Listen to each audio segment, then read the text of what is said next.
Push. It's heavy. In the books about how Umar looks like, how big Umar is, how just Umar was, therefore he said, there's no way that this is Umar. Send us the real Umar. They found that the Christians were trying to protect the Muslims. And he brings them in and he hands them the keys of the Holy Sepulchre Church.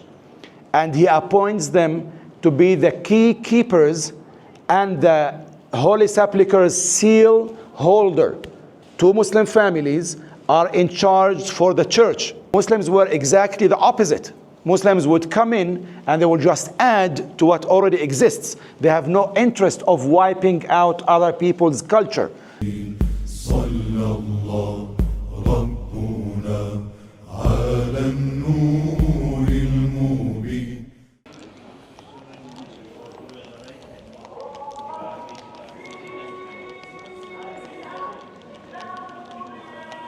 Will many tourists come in Ramadan? Muslims? Yeah. Not that many though, not that many. Not to be compared. I mean, if you compare it to previous years, it's nothing to be mentioned. If you compare it to previous years, nothing to be mentioned, period.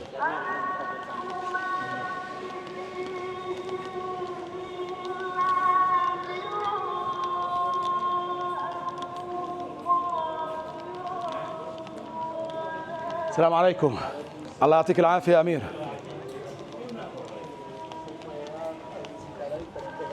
Sister. We are entering the Holy Sepulchre Church. We will not go into the church, we will go into the mosque first, tell the story about the church, and then return to the church itself.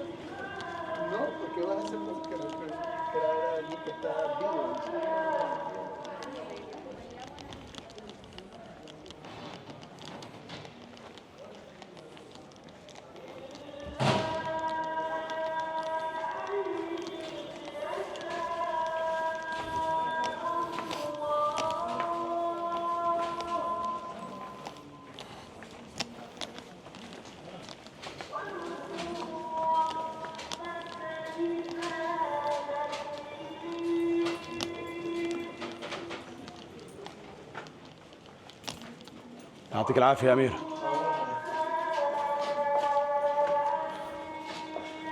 Push, push, push, push, push, push.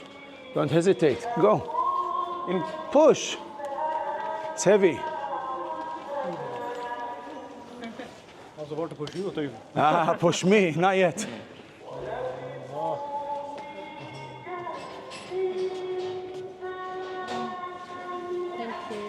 Those who need toilets, we have toilets to the left, men and women. Please go down. سلامات يا أمير. الحمد لله، شو أخبارك حبيبي؟ إن شاء الله بنصلي عندكم. Ustad is asering? Yeah, it'll be asr in about 2-3 minutes. Those who need wudu, you have toilets to the left, boys and girls. This side, yeah? Yes. We wouldn't trade asr anyway. It's okay, well.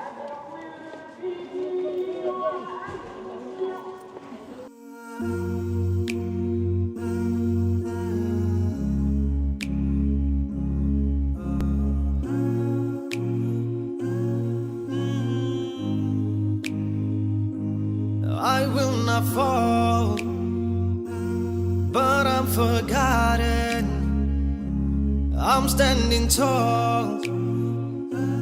I feel abandoned, stand elevated, blessed by the prophets, led by the greatest, and peace it was promised. Can you hear my cry? Can you feel my hurt? One day the sun will rise over this land of love. يا أقصى حبك في قلبي، سامحني يا أقصى، عيناك تبكي، فإني هنا أدعو إلهي. أشهد أن محمدا رسول الله. حي على الصلاة، حي على الفلاح قد قامت الصلاة قد قامت الصلاة الله أكبر الله أكبر لا إله إلا الله الله أكبر آله وصحبه ومن والاه ومن سار على دربه واهتدى بهديه إلى يوم أن نلقاه. اللهم صل وسلم وبارك على سيدنا محمد وعلى آله وصحبه وسلم تسليما كثيرا. There are chairs, you can bring your chair and just sit comfortably if you want to. The place that you are in is called Masjid Umar ibn Al-Khattab. Of course, it's named after the second Rashidi Khalifa, the very famous Umar. Many masjids are built in Jerusalem and in the Holy Land in general. They call them Al-Masjid Al-Umari, Al-Masjid Al-Umari, Al-Masjid Al-Umari in Jaffa, in Tel Aviv today, in Ramli and so many different other places. They call them Masjid Al-Umari in respect and honoring Umar ibn Al-Khattab, of course. Many of those masjids were established initially during his era, although they went through different stages of renovations and rebuilding, but they still carry the same name. The story of Umar coming to the Holy Land actually is a very unique one. We know that as early as the time of Abu Bakr, the one who was before Umar, Abu Bakr already started dispatching his troops towards the Holy Land. Some of the troops went towards the Persian Empire, some of the troops went through the Roman Empire. However, the troops were able to put a siege around the Holy Land during Umar al-Khattab's time. We know of the very famous Abu Ubaidah, the secret keeper of Rasulullah sallallahu alaihi wasallam. We know that Sharhabil ibn Hasna was here. We know that Khalid ibn Walid was here. And many of the very famous companions and commanders of Rasulullah sallallahu alaihi wasallam and leaders of his army managed to get to the Holy Land. However, after they put a siege around Jerusalem, the high priest of Jerusalem at that time named Sophronius sees that there is no chance that they can win any battle against the Muslims. So he comes out with an idea, okay, well, we agree to surrender with no fighting. We would want to save the men from being killed and slaughtered in war. So we would want to surrender. However, we have one condition and one condition only. We want Umar ibn Al-Khattab to come in person so we can hand him the keys of Jerusalem. That's like a declaration of surrender. The story is very famous. The companions say, okay, well, why hassle? Send to Umar to Medina, have him come over. We are already in here. So let's just send him anybody and say, okay, well, this is Umar. Go ahead and give him the keys. Of course, that trick did not work because it turns out that the high priest already has some kind of description in the books about how Umar looks like, how big Umar is, how just Umar was. Therefore, he said, there's no way that this is Umar. Send us the real Umar. Okay, we will wait until Umar comes in. And after Umar receives the message that he in person has to come, he comes to the Holy Land with his companion, with his servant, using one camel. And of course, Umar is very well known to be a very just and a fair person. So having one camel for two people for a very long distance, this will be exhausting for the animal as well. So they were taking turns. Sometimes Umar would be riding and the servant will be leading the camel. And when the time is up, Umar will be leading. Just imagine the number one citizen of the state, the top of the pyramid, is leading his servant on the camel, and the servant is riding as if he was the king at that time. However, for Umar, that did not really mean much. I mean, he would consider himself as a human being as much as his servant, and therefore he gets to ride just like I do. For him, you know, king-servant game doesn't really apply in Umar's scale. So it happens, subhanAllah, that when they arrived to Jerusalem, it was the servant's time to be riding. So the servant whispers into Umar's ears like, okay, well, you know, this humble game of you is just, you know, it doesn't work now. You are representing Muslims in a very important international meeting. Okay, this is Jerusalem. And me and you, we can understand. Umar appreciates, respects, takes mercy of the servant, but now you are to represent all Muslims. And this is just not just any other city. This is Jerusalem. And those people are not used to humble Umar. So show them how tough, how strong Umar is. And Umar says, well, I'm not here to impress anybody, you know. I'm just here to get the keys, get it over with, and just go back, mind my own business. I'm not trying to impress no one. He insists that they enter the city while the servant is riding. Actually, the companions were even more shocked than the priest and the Romans who are in the city. They were like confused. Who's who? Who's the king and who's the servant? Again, for Umar, it was just like another day in the office. He would act the same thing if he was here, if he was in Medina. Umar is Umar wherever he was. So they get in, and the high priest is like shocked. The high priest comes out of his place. He's carried on the shoulders. He's covered with gold, with silk, and he's like on the necks, and they have this big, like let's say, a sofa that he's being carried upon, and Umar is coming on his feet, just like Umar. And he was like, you just conquered half of the world, and now you are about to conquer the rest of the world, and you are coming with like just any ordinary person. I got confused, like who is who? What are you planning to do with this place? So Umar says, well, you know, you become under our control and that's it. And he says, well, what about our churches? What about our money? What about our crosses? And Umar replies, what about them? He says, aren't you going to kill the people? Aren't you going to steal the gold? Aren't you going to destroy the churches? And Umar replies, well, no, we are not. That's not what we are here for. We are here to spread our deen. So if you accept our deen, you become our brother. If you do not accept our deen, just fine, you do what you do. You go to your church, you keep your cross, you keep your money. We have no problem with you. We did not fight you to take your money. That's not what we are here for. So if you want to be under our control and you want to live in here, you just have to pay jizya. That's all what you have to do. And we will take care of the rest. Now, of course, that is totally against and opposite of what was known in wars in the older days. I have just remembered over and over today that a new power comes in, they totally wipe out everything and they start from scratch. Muslims were exactly the opposite. Muslims would come in and they would just add to what already exists. They have no interest of wiping out other people's culture. They have no interest of wiping out other people's religion. In the older days, the very first thing that you would do is kill the leadership, destroy holy sites, wipe out the language, burn the books. In 2-3 generations, people will be just disconnected with their heritage, with their culture, and now they become your subjects. Muslims never really did do the same strategy, period. The biggest evidence, after 1400 years, we still live in peace with Christian neighbors. In the same road, you will find Muslim house, Christian house, neighbors, business partners, going to the same school, doing the same thing, no problem whatsoever.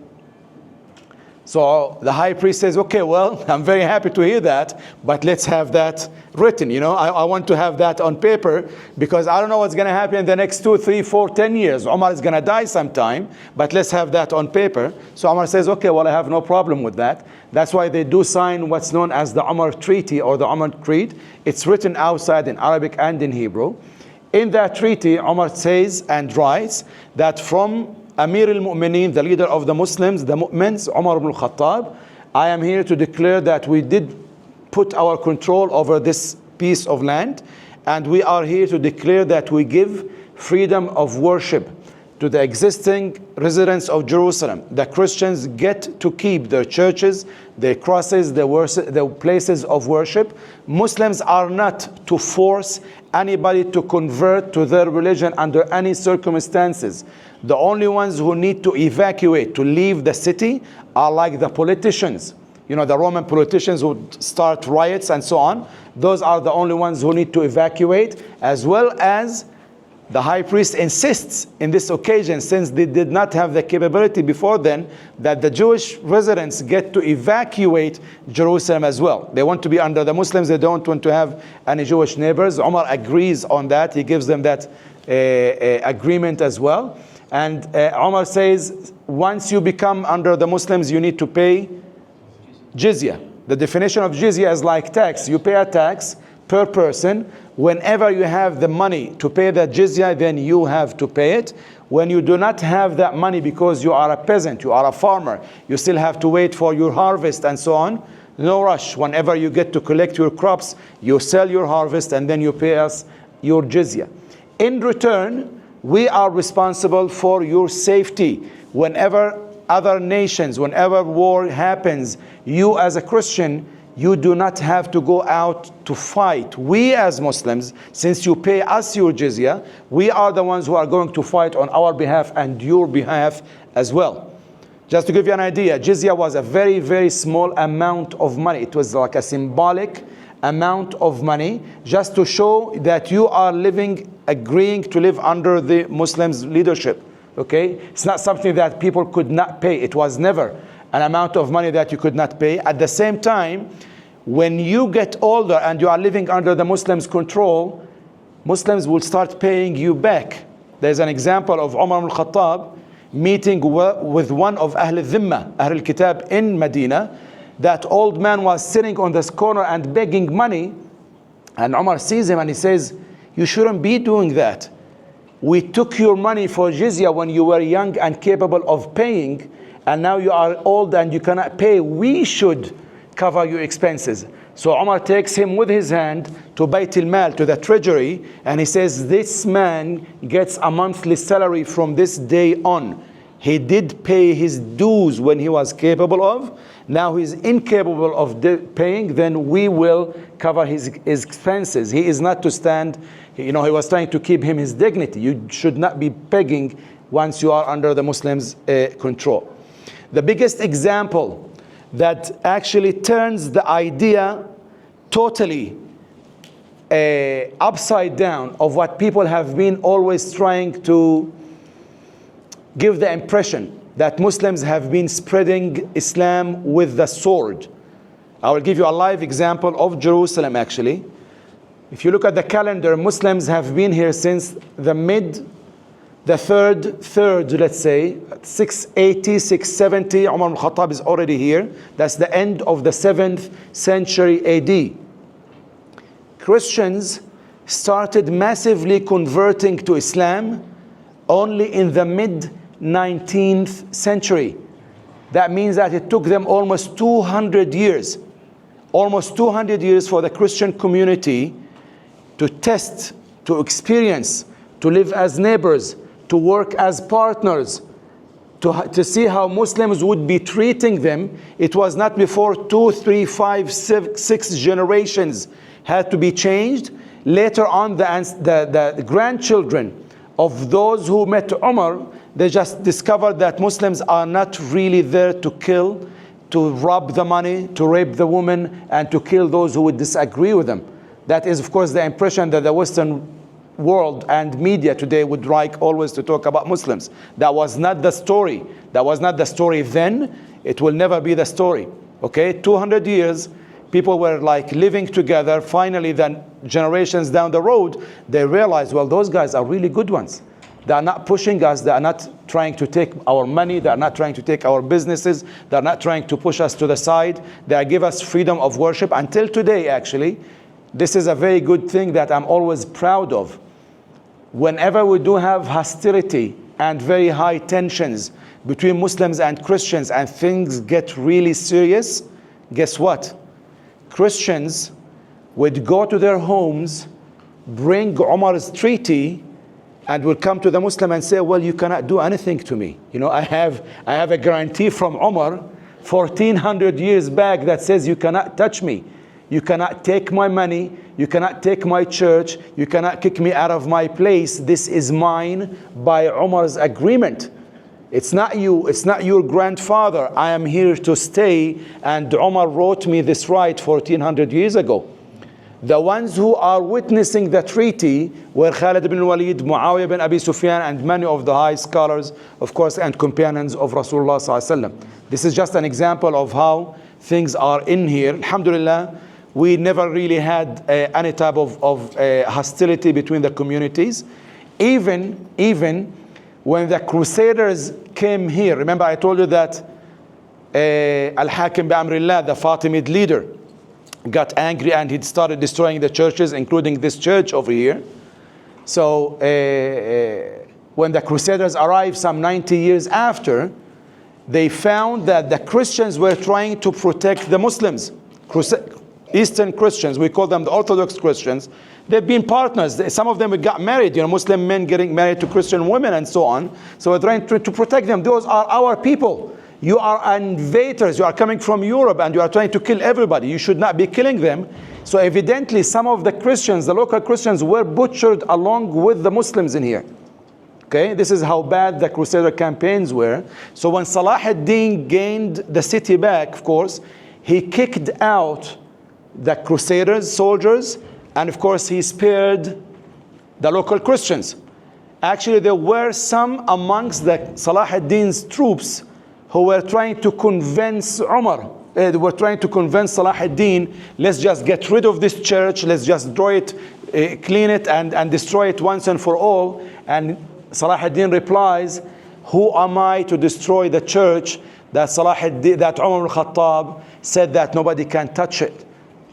I am so humble compared to Umar. Umar is taking his teaching from Rasulullah sallallahu alaihi wasallam. So I cannot do something that Umar said to keep, even if they have just butchered close to 80,000 people of us not too long ago. That was those people, we kick them out, but the local ones get to stay, and the local ones from now on get to enjoy what Umar al-Khattab gave them before then.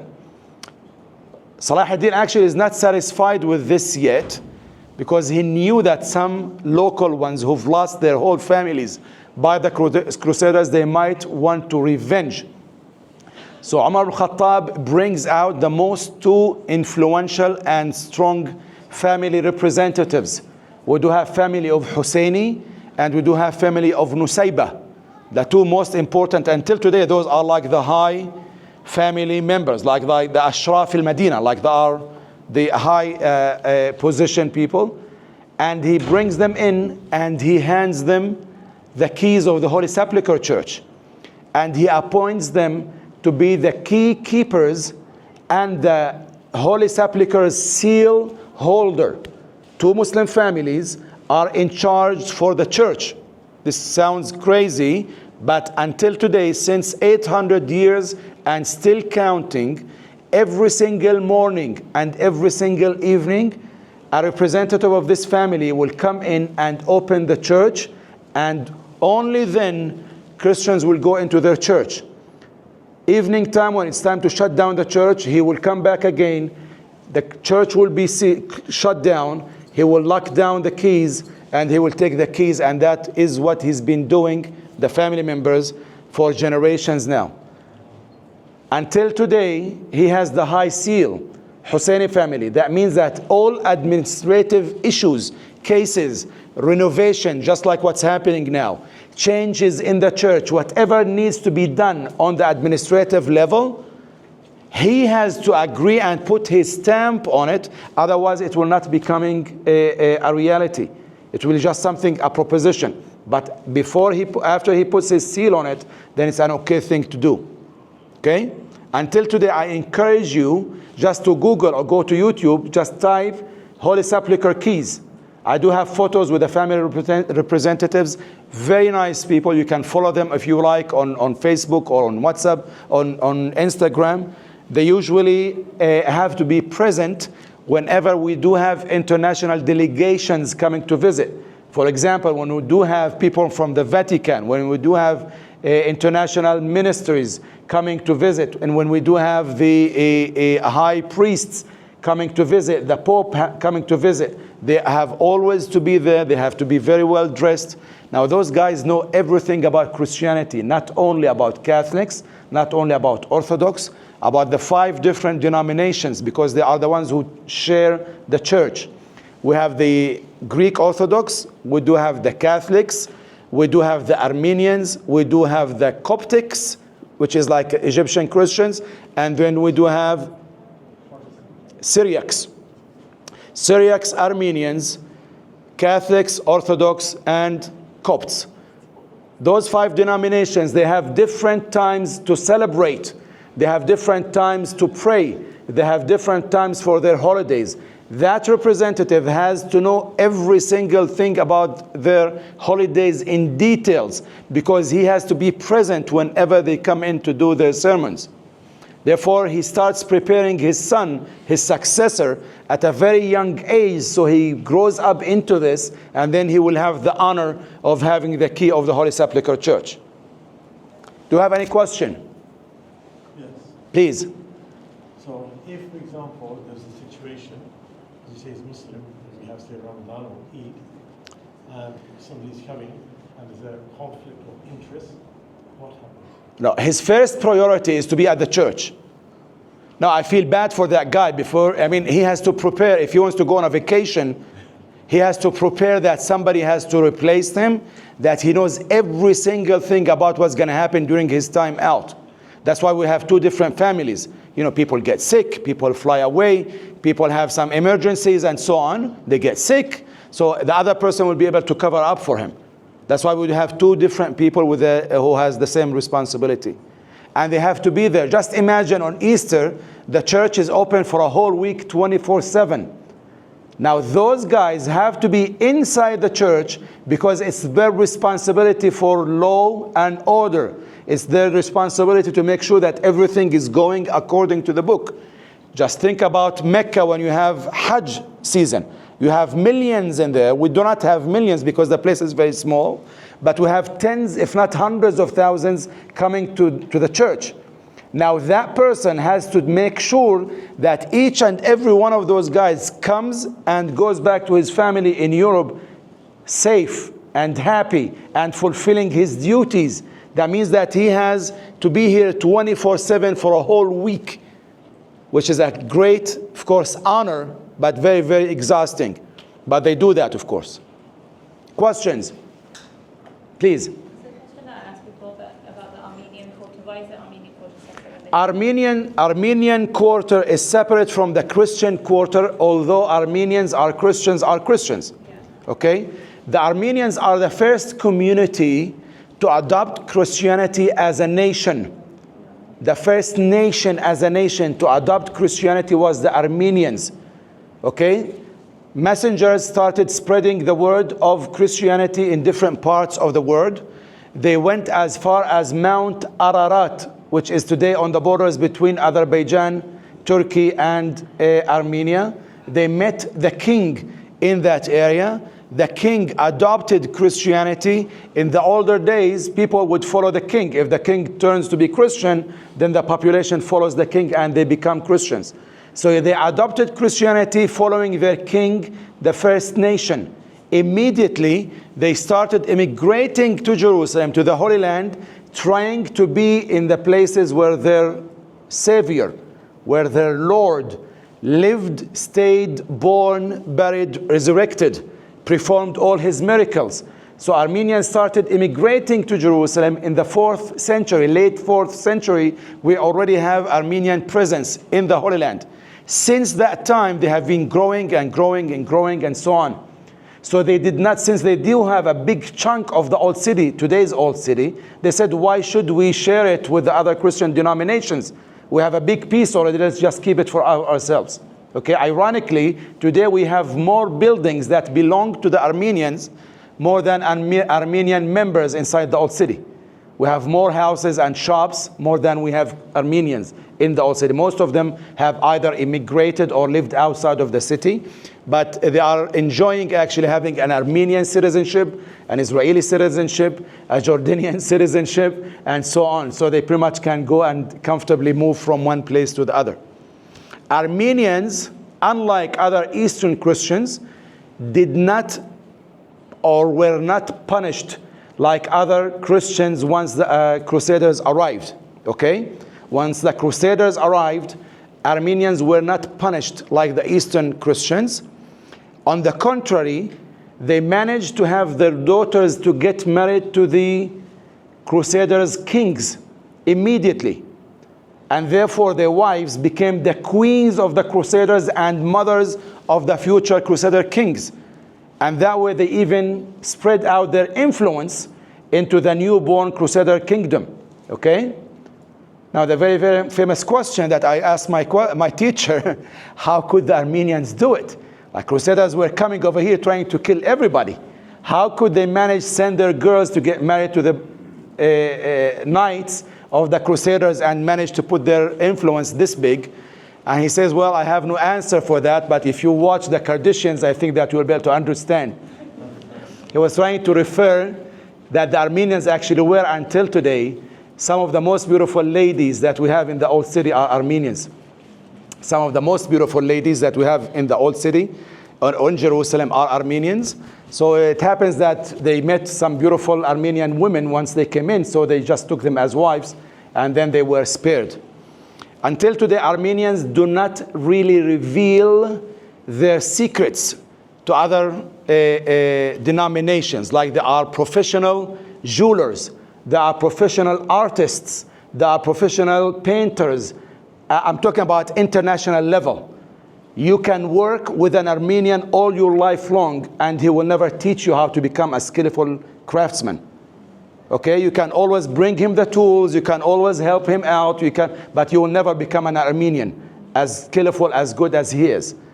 Usually they get married within the community. They do not get their kids to get married to different people from different denominations.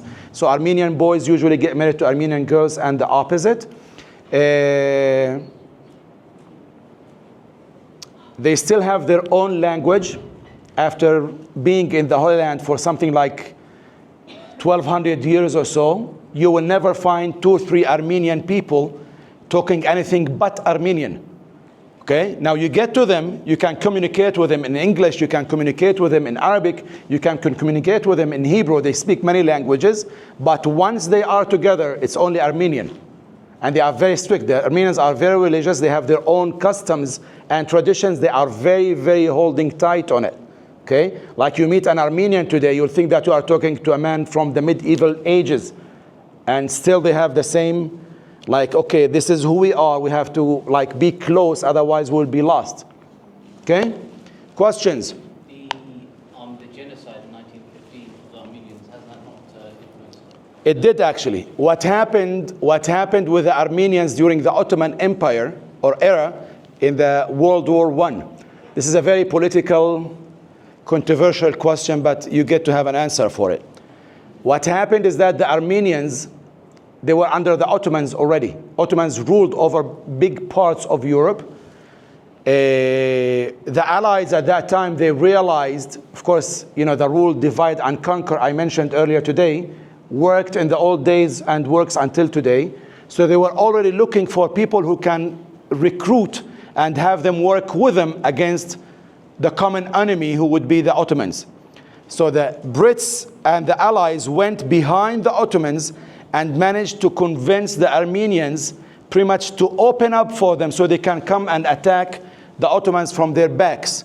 Of course, the Ottomans did not appreciate that period. So what they did not tolerate that. They did not go and kill millions of Armenians. This is not like what happened. What they did, they relocated many of the Armenian population. So if this is a dangerous zone and you are about to allow our enemy, talking as an Ottoman, you are allowed to allow our enemy to come and attack us from the back, from this end, we will just take you all together. Since you are subject of the empire of the Ottoman Empire, we will just take you from this area since you cause danger to us, and we will just put you in this part of the Ottoman Empire. You'll still be under us, but at least we can secure that area. Now, due to the war, due to the lack of transportation, due to the lack of food at that time, unfortunately, many people lost their life. It was a war anyhow. That does not mean that I justify genocides or I agree on that. But that's exactly what pushed the Armenians to go ahead and to try to move those people from that dangerous area to different parts. Because of that, actually, we do have today many, many Armenians who settled in the Holy Land, in Egypt, in Syria, in Lebanon. Big, huge Armenian communities moved out of those homelands of them, and now they are scattered all over the Arab countries. Questions? No questions. Okay, we will walk back. Why was this masjid located in here? This is a very important thing. Umar Al-Khattab meets Sophronius, the high priest. They agree, they write the creed, and everything is okay. It was time for Umar to pray. So the high priest says, okay, well, you can pray in our church. You know, after all, we pray for one God. We have no problem if you just go ahead and pray in our church. Umar, being a visionary, he says, well, I have no problem praying in your church, but I think that if I pray in your church, Muslims down the road, they will say this is where the first Khalifa in Jerusalem prayed. We will take this as a mosque. And Umar says, we cannot change and replace your churches with mosques. So I will not pray in your church. I will just step few steps outside of your church and I will pray in here. That's what happened. If you guys remember, I told you that the church was destroyed.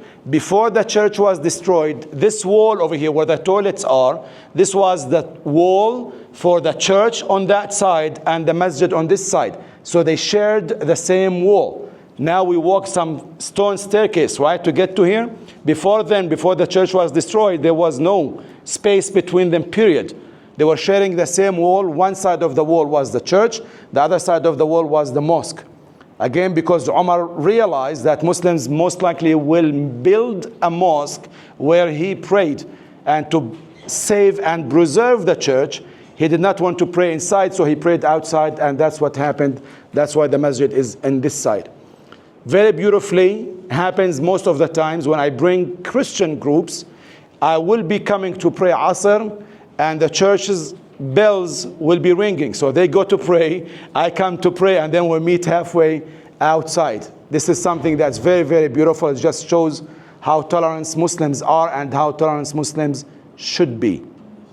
This is the best way, to tell you the truth, to recruit non-Muslims is just to show them that you are not there to kill them. You are not there to force them into Islam. That's not what we do.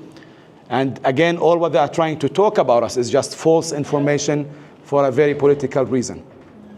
From here, we will go back to the church. Once we enter the church, brothers and sisters, you will see things. Open up your eyes, open up your ears. Once we go in the church, there will be a slab stone on the floor. That stone is the stone where Jesus' body was cleaned. Okay? You will see a mosaic picture on the wall. That mosaic picture shows Isa's body being taken down from the cross, put on that stone. They did ghusl for him. They cleaned his body. Remember, he was crucified for 6-7 hours. He died on the cross after being whipped, after being punished. So they clean his body. They use anointment oil, which is an oil, olive oil, mixed with very nice smell, perfume. So they clean his body, they put the anointment oil, and then they wrap his body with a white linen. White linen is kafan. So they prepare him with the kafan, and then they take him to the side and put him in the tomb, in the grave. On top of that grave later on, a mausoleum, like a maqam, a red stone building that you will see was built on top of the grave itself. Inshallah, hopefully they will allow us to go in, because this time, remember I told you that according to tradition, Isa was buried on Friday. So Franciscans now, they do walk the Via Dolorosa, and they come and they, in memory of Isa, because it's about this time when he was declared dead and then put into the tomb. So most likely you will witness them praying and so on. Okay? That's a Christian Catholic tradition. The processions, you know, Sorry? You know, Easter processions with the priests carrying, you know, they send like Spain, for example, Yeah. like all these things. What's the Stations of the Cross? I'm sorry? What was the Stations of the Cross that you said? We have 4 stations of the cross inside the church. 4 stations of the cross inside the church. It's called the Via Dolorosa. Via Dolorosa.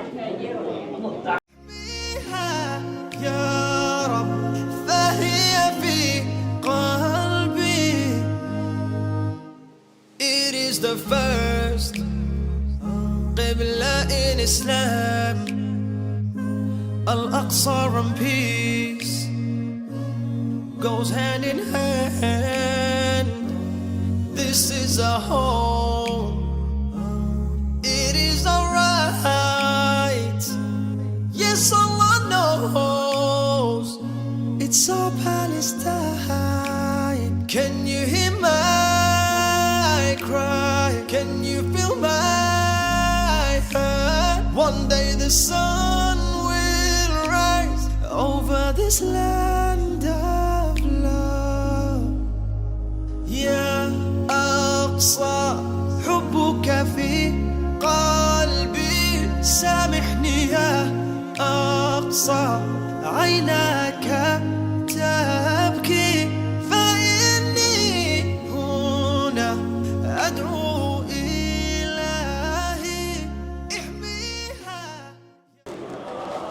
is a good time to end the video now. I'm just in front of the Holy Sepulchre Church and Masjid Umar radiyallahu anhu. I hope you like the content. Please subscribe for more content. If you haven't seen any of my previous videos about my day tour today with the group in Jerusalem, please watch the videos. It's very beneficial, inshallah. Thank you very much again. Assalamu alaikum wa rahmatullahi wa barakatuhu.